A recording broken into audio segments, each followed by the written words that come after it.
કમાટીબાગમાં જોય train દુર્ઘટનાનો મામલો ગત 10 મેના રોજ જોય ટ્રેનની અડફેટે આવતા 4 વર્ષની બાળકીનું મોત નીપજ્યું. દુર્ઘટના બાદ કોર્પોરેશન અને પોલીસ તંત્રએ જોય ટ્રેનને બંધ કરાવી. સમગ્ર ગુજરાતમાંથી આવતા સહેલાણીઓની માંગને લઈને જોય ટ્રેન શરૂ કરવાની ગતિવિધિ શરૂ. દુર્ઘટના ઘટી હતી કે તે જ્યાં સહેલાણીઓને ઘસારો વધુ રહેતો હતો તે જગ્યાએ ટ્રેકની આજુબાજુમાં રેલિંગો મુકાઈ. જોય ટ્રેનમાં પણ વધારે સિક્યુરિટી ગાર્ડ, LED લાઇટો, સેફટી સેટની વ્યવસ્થા કરવામાં આવી છે. કોર્પોરેશન અને પોલીસ પરવાનગી આપ્યા બાદ ટૂંક સમયમાં જોય ટ્રેન શરૂ થશે.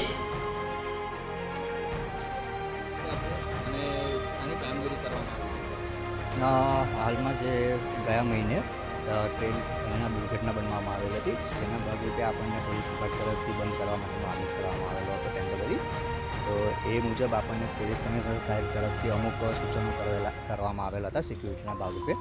તો એ મુજબ આપણે જે ટ્રેનમાં કેમેરા લગાવવાના હતા, કે પછી સિક્યુરિટીની વ્યવસ્થા કરવાની હતી, અનાઉન્સમેન્ટ સિસ્ટમ લગાવવાની હતી, પછી આ બેરિકેટિંગની વ્યવસ્થા કરવાની હતી, જેનું કામ આપણે કરેલ છે. અને હાલમાં આપણે જે બેરિકેટિંગની વ્યવસ્થા કરવાની છે જે આપણી પ્રોસેસમાં છે, અને અકસ્માતવાળા સ્પોટ ઉપર આપણે બેરિકેટિંગ લગાવી દીધેલ છે.